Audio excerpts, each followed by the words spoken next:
All right, how you doing? So my guest today is Lemn Sissay. I'm a big fan of his, and I have been for many years, and I was really lucky to recently meet him when I was in London. I was back in London a few weeks ago. We met up, and it turns out he's a bit of a fan of the channel as well, which blew me away. Like, he actually watches the channel. Lemn is British, Ethiopian. He has an amazing story. He's also an incredible poet. He's an OBE, was an MBE. His story is incredible. He's a doctor of this, that and the other, the official, or one of the official poets for the Olympic Games that was held in London. He's the chancellor of Manchester University or something like that. But look, I met up with him really briefly. We had a little chat in London. He cooked some food with me, which was fantastic. He really is a lovely, lovely, fantastic man. And yeah, they say you shouldn't meet your heroes. Pfft, forget it. I love meeting him. Anyway, check this out. Are you proud of yourself? Very, yeah, thank you. Was it really difficult? It wasn't difficult, actually, no. It was surprisingly easy. It was good, wasn't it? Look, I've got a bit of veggie stuff here. So we've got some potato, carrots, lentils, spinach, and shiro. So let me just, so gomen, like spinach or collard greens, missa, which is for lentils, dinich is potatoes, timatim, shinkut, shiro. Shiro's like a chickpea flour. Yeah, I like shiro. Which is, I think it's considered like a poor man's food. Yes, but it's one of my favourites. Yeah, some of the favourite foods of the world are seen as the poor man's food. That's so, it. Yeah. Well, like me and you. And then here I've made some tips. Well, I didn't actually make it. A very special Ethiopian man came down to see me, and he made it. Easy, isn't it? Yeah, with your direction. This is one of the easiest things in Ethiopian food, though, man. Like, doro, well, obviously you've had that tons of times. Like when that's cooked in my house, man, it takes days. Yeah, it does. Like, days. Yeah, it does. It's like, is it worth it? And it usually is, actually. Look, should we just eat? Get in. I've just got a little bit of injera there, which I should have rolled up and made look really nice, but it's all a bit slapdash today. That's fine. I'm just going to grab a little bit, and I'm going to go in. Oh, by the way, look, I've just put some chilies on the top. So. But we don't have to eat those. I don't know. No, not at all. Man, you're an amazing cook. That's amazing.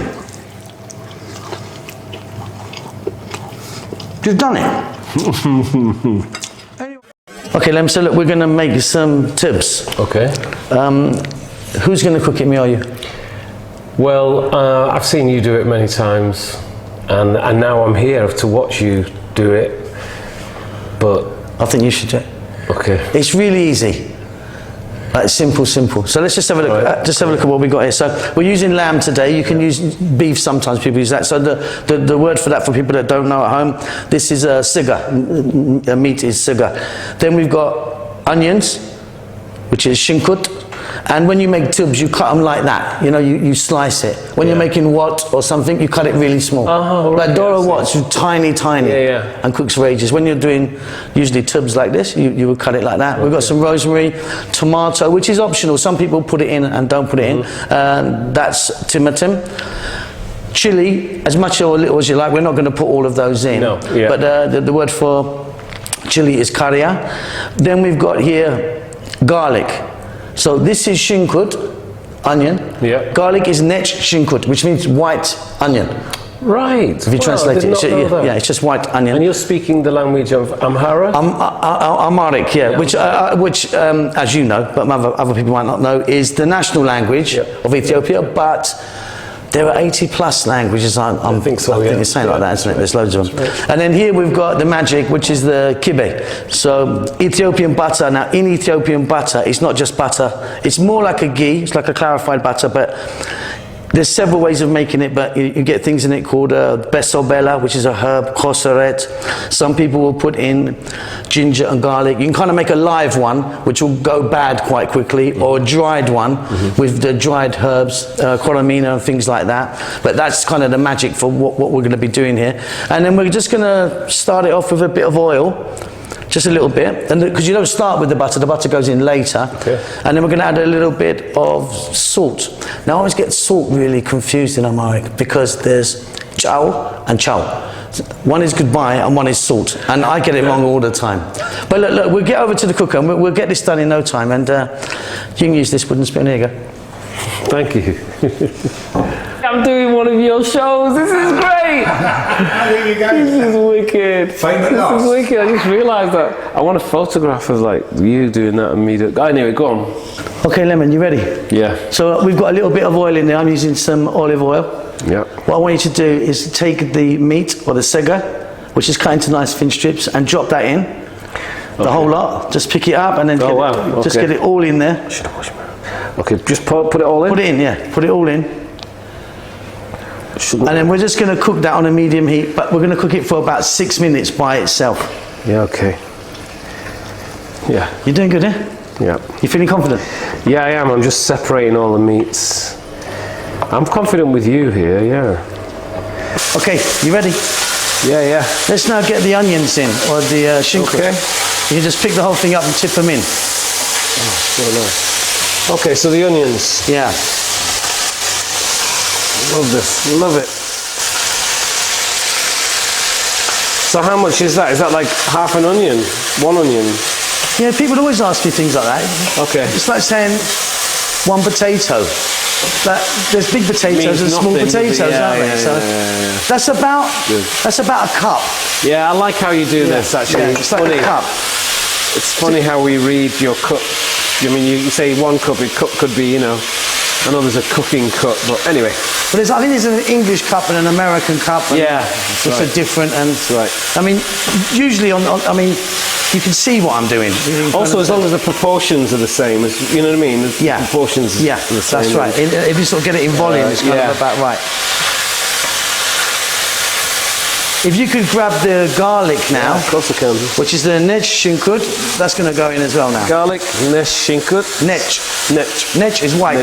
Nech. So just basically, white onion. Nech shinkut. Yeah. And then we're staying on fairly high heat, and we're gonna go for about another 4 minutes, I think. Okay, it's great. Are you feeling really confident? Yeah, I'm enjoying it. I'm actually enjoying this, man. You know, I'm feeling confident as long as you're going to be.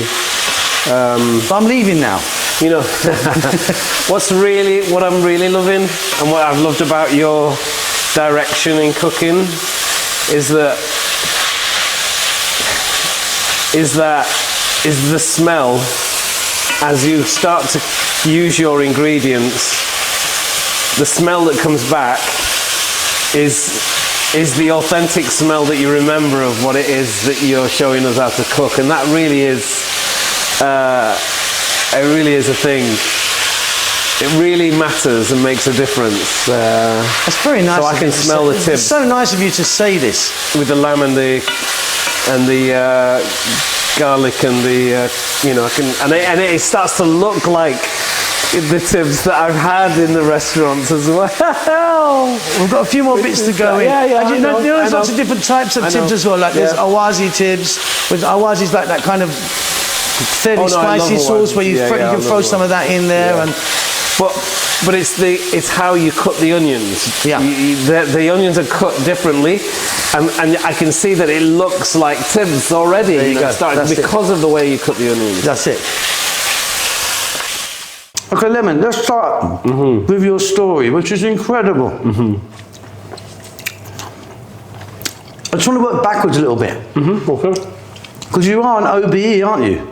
Yes. Yeah, about a month and a half back, I went to Windsor Castle. I was invited to Windsor Castle, where I was given my OBE, which is a medal, and it was given to me for services to charity and services to literature. That's the official. So for people that don't know, an OBE is a big thing in the UK, isn't it? And it means Order of the British Empire. Member of the Order of the British Empire, yeah. And who gave it to you? Prince Charles. Aye? Yeah. How was it?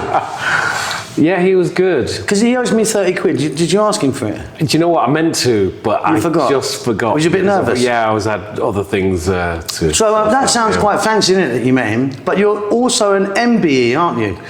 Well, I was an MBE first. Okay. So in 2013, I was given an MBE, and that was from the Queen of England, and that was at Buckingham Palace. So she gave you... So you met her? I did meet her, yeah. And she owes me 80 quid. Well, you know what? I didn't tell her, but next time I meet them, I will... Just, tell them that I'll accept half the cash. Yeah, okay. So what an amazing thing. So can you be an MBE and an OBE, or do you give the MBE up when you get the OBE? You give the MBE up when you get the OBE, yeah. Oh, so you've done that. That's like in the past, isn't it? Yeah, you sort of like, I don't know, you know, I didn't expect to get the MBE and I didn't expect to get the OBE. There is a group of people who meet and discuss who they think should receive an award. I think you should definitely get one. I'm pleased you've got one. I'm really proud of you. I feel so proud of you. Thanks, man. Now, for people that don't know you and I'm annoyed with them already, you're a poet, writer, poet. Poet, writer, playwright. I've written plays. Memoirist. I think my memoir is the last thing that has caused some attention in this country. Yeah. And your big story, which you got masses and masses of press on, was your book. My Name is Why. Is that correct? That's right. And just to explain to people that lemon means why in Armadic. We're going to get to that in a minute. So, do you want to go through the story? You've said this like 1,000 times. I've seen the interviews like 1,000 times of this. So you do it because you're much better at it. Like this dish that you've allowed me to cook under your direction. It tastes beautiful. But every time you make it, it's different. Although it's the same ingredients. Every time you make it, it's not boring. It's consistently nourishing, and I find that about my story. You know, I find that I'm not repeating it like a dish. It is consistently nourishing. What a brilliant way of saying that. That is so brilliant. Really. My mum came to England in the late 60s, and she was pregnant. She found herself pregnant, and she was put into a mother and baby home in England. Now these homes were all over England, and the idea was to get the mother to sign the adoption paper, the pregnant woman to sign the adoption papers, and my mother wouldn't sign. But she wanted me to be looked after while she was studying. Yeah. So the social worker gave me to foster parents and said to them, treat this as an adoption, is yours forever. Wow, that's nice. And he said, and this child's name is Norman. Okay, so can I call you that? No. because that wasn't my name. My name was always Lemn Sissay on my birth certificate. In England, when you're born, you get a birth certificate, and that's the official register of who you are. And so my birth certificate said Lemn Sissay, but my name I thought was Norman. They told me, my foster parents told me that my own mother was didn't want me, you know, and just had left me, and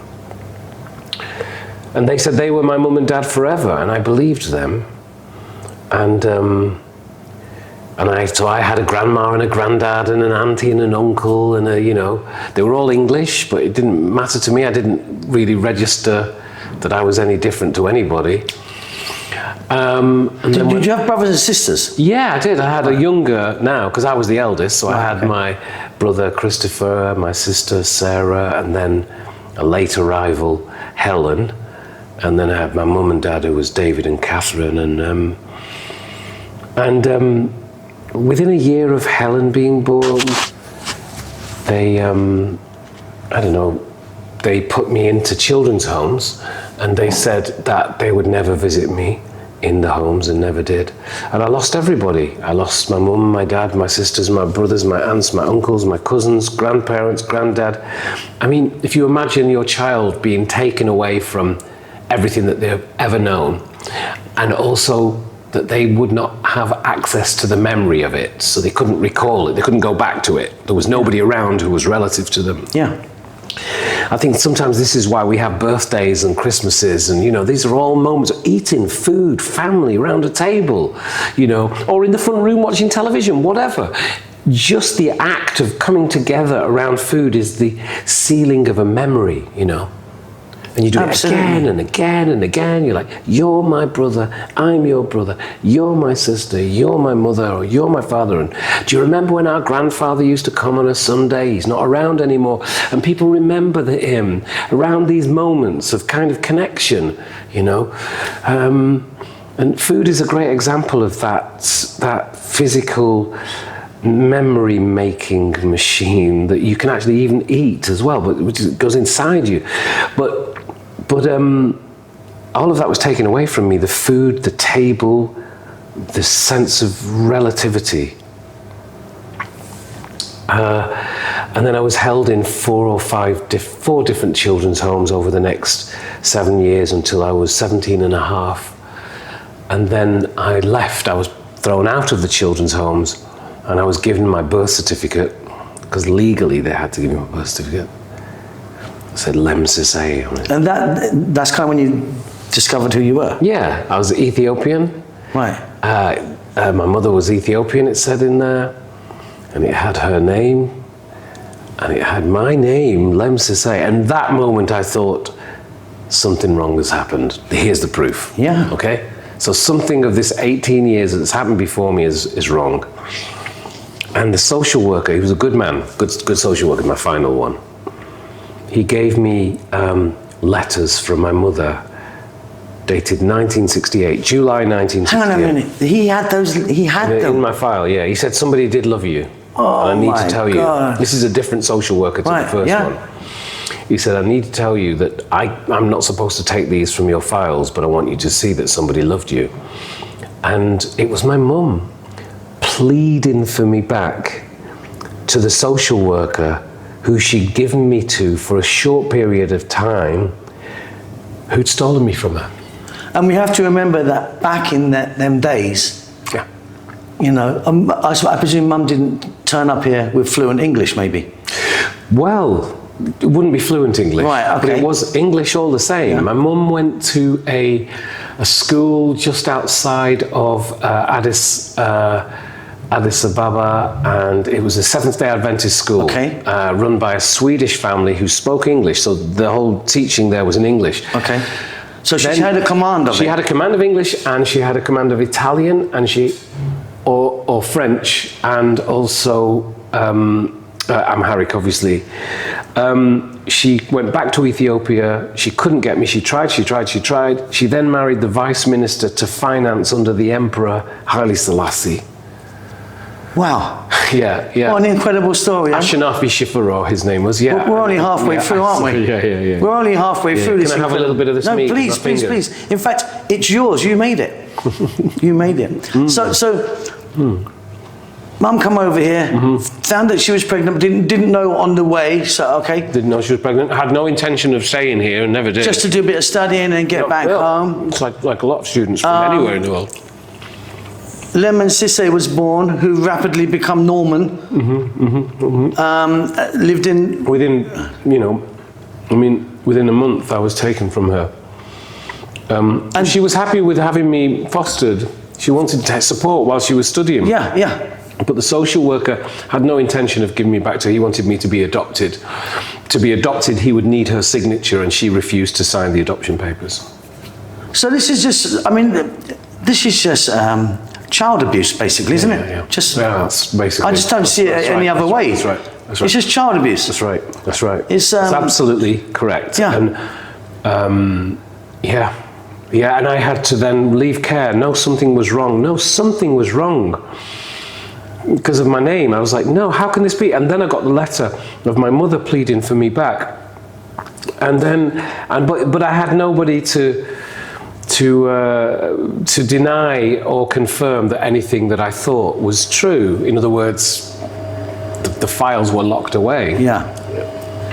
The files which documented what had happened. So Lemn, you went from being given these letters to Mum, with someone saying to you, somebody loves you. Absolutely, because my mum says it in the letter. How can I get Lem back? I want him to be with his own people in his own country. I don't want him to face discrimination. She said those words as a 21-year-old Ethiopian in 1968, just 4 months after I was born, or maybe 5 months after I was born. And you know Ethiopians, well, I know Ethiopians, they loved England in the 60s and the 70s, you know, they're quite English in some ways, Ethiopians. Yeah. But you have gone from somebody loves you to today. Yeah. Where thousands and thousands and thousands of people love you. Yeah, that's true. All over the world. That's so true. So the turnaround, it true. does have a happy ending. Well, I guess you might not tell me this, but what's the defining factor in how you find a dish? For example, you know, will you go and... I don't expect you to tell me the answer to this actually, but you know, will you go to a restaurant that you like and say, look, I know this is authentic because other Indians come here or other people from Gujarat come here, etc. Can you show me how you do it? Because I can't imagine them. How do you find out? Okay, I can some people don't tell you their recipes because they don't want you to, you know. Oh no, I want everyone to know, but I can give you a clear answer to that. Yeah. Find someone's mum. Yeah. Like I don't want to go to a restaurant. No. Yeah. I want to find a Pakistani friend of mine, and I want his mum to show me. Yeah. And that's kind of how I've learned. Okay. You know, really.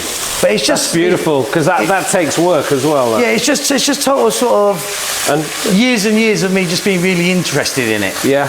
Do you know what I mean? In the subject. So that's kind of it.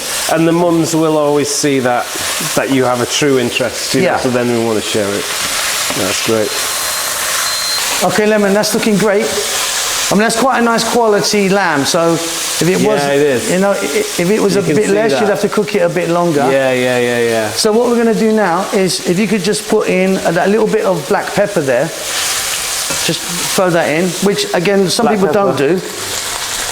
Black pepper is Kondo Burberry, and then the little bit of fresh rosemary in the mix. Fresh rosemary, this? Yeah, in that goes. Dried if you want, but fresh is great. And then just to add a bit of moisture, let's get that tomato in. That's just like one regular sized tomato. In it goes. And then we're just going to stir it around, stay on the high heat just for about another 3 or 4 minutes. We want those tomatoes just to break just a little bit. Oh man, you're doing great, you're doing great. Okay, we're nearly done. You ready? Yeah. Okay, next step, just put a little bit of salt in. You know, as you wish. And then add the kibe, which is the spiced butter. Put all that in, so it's like a tablespoon or so, which I was really lucky I got from a restaurant this morning when I was trying to buy some injera. They really sorted me out and helped us out. Oh God, that smells. Oh my God, that smells. Oh my word, that is pure Ethiopia. Oh my gosh. Lemon, guess what? What? It's done. That's emotional, man. That is emotional. Oh my God. I could cry. That actually is the smell of Ethiopia. Whew. Wow. Smell that early in the morning sometimes when you're going, when I was in Lalibela. And smell it. Yeah, I smell it. It's great. Beautiful. But that's it. Off goes the heat. Done. Yeah, I mean, you know, there's sweet and sour in my life, you know what I mean? So it's like, these things happened, but we all get a certain amount of loss in our lives, and it serves us to connect with each other. Yeah. You know what I mean? It's like the thing that I thought was the ravine, my story, you know, me on my own carrying my cross or whatever, is actually the thing that says, no, build bridges. You need to build bridges now. Because otherwise, the thing that breaks you makes you. Yeah, that can. I mean, it's true, and it's true. But at the same time, I always think that what makes you is who you are. Like, so many people try to tell you, I don't know, try to tell me that I was one thing or another, and I never allowed that to be the case. I don't know. I don't know, you know. I don't know how it works. Anyway, little foreign Norman is now an OBE. Yes, he is. And an incredible writer. Yeah, he's a writer, yeah. Incredible poet. Have you got a kids book out now or something, or coming out? Yeah, I have, yeah. It's called Don't Ask the Dragon. It's about a little boy, and it's his birthday, actually. And he's,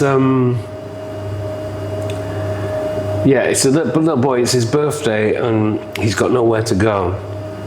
And so he goes on an adventure, and he asks people, you know, where can I go? It's my birthday. And they say, I don't know, you know, these animals, beautiful animals, big bear and 2 little bears, I don't know. And they say, but don't ask the dragon, you know. And anyway, he meets the dragon. The dragon says, I know. And the dragon, like a lot of Ethiopians, is vegetarian. Right? You know, some meat are vegetarians. You know. So he says, and I'm a vegetarian, so I'm not going to eat you. So, you know, I don't know what they're saying that for. He said, but there is a place for you to go. And he said, and I've named it I Don't Know. And he shows him this town called I Don't Know that's on the hills.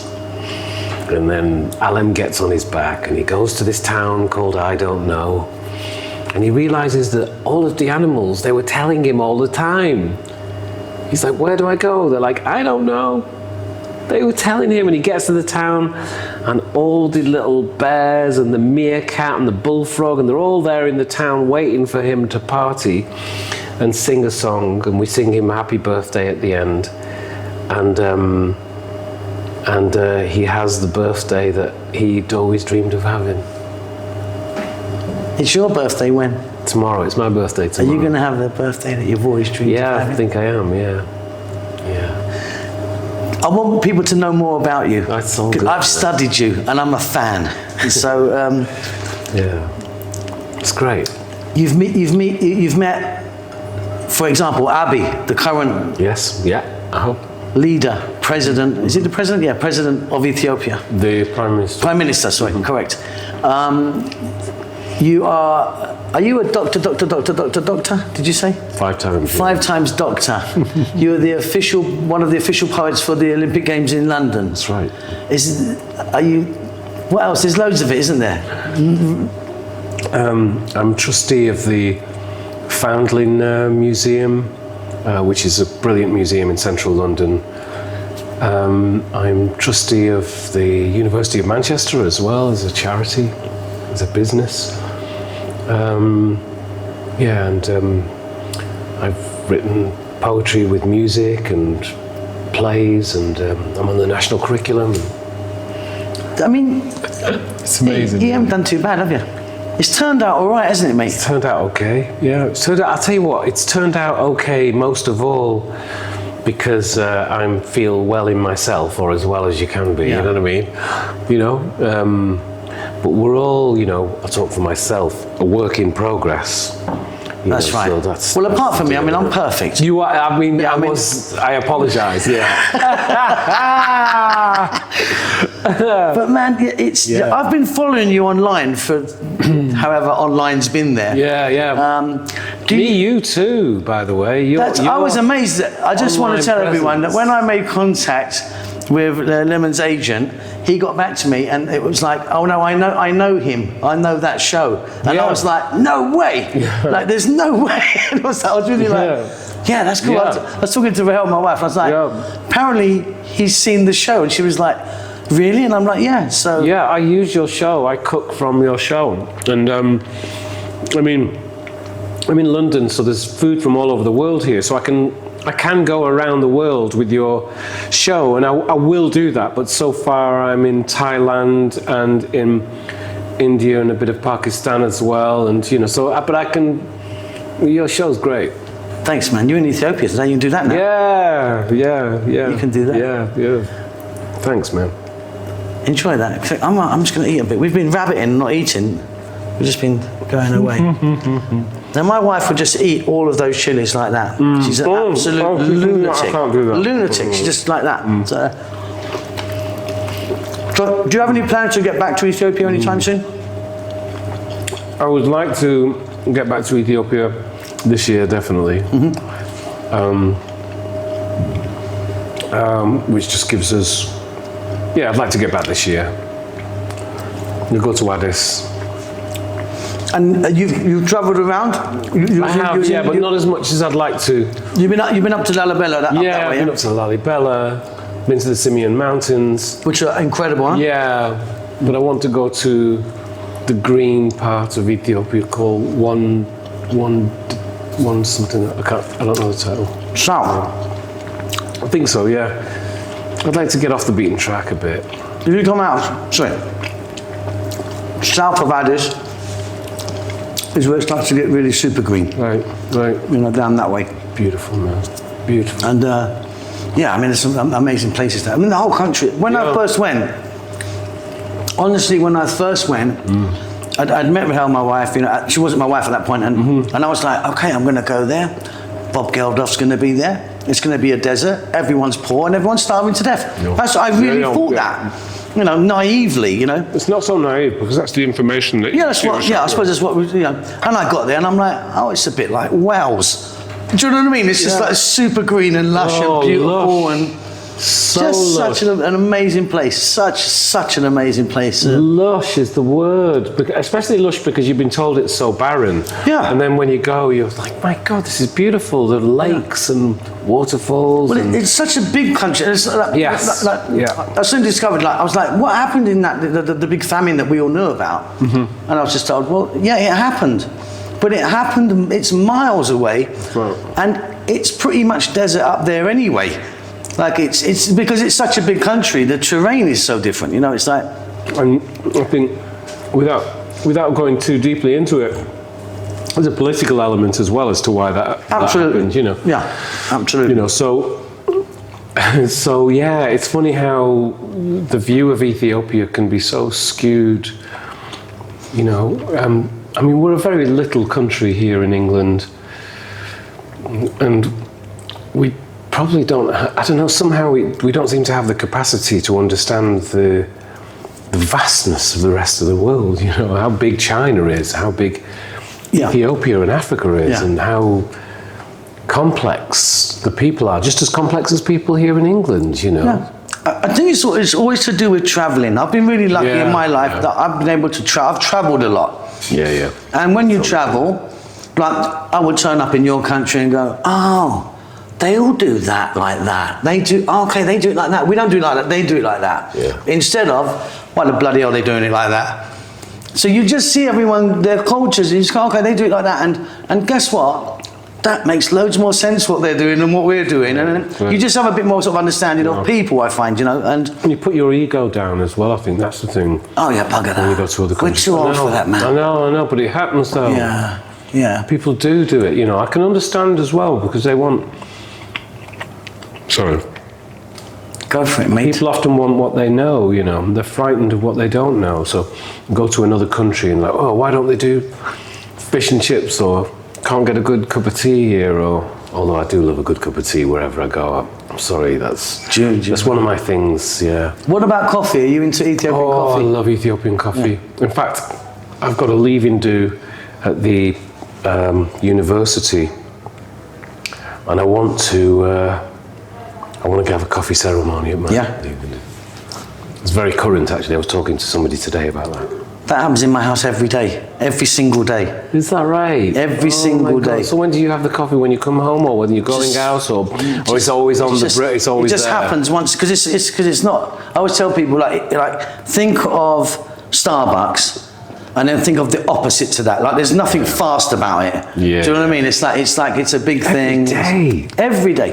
Do you have people coming around who want to taste the coffee? Yeah. My wife just has friends over and that, and if she'll even do it just for me and you. She will kind of say, "Look, I'm going to make jabana," and she loves it. Great, and it's also it's also really hospitable, isn't it? There's something Yeah, you just about sit down, it which is chat, and my welcoming kids to sit people, down. yeah. And my son doesn't drink coffee, but my daughter, who's 10, she likes bunna, and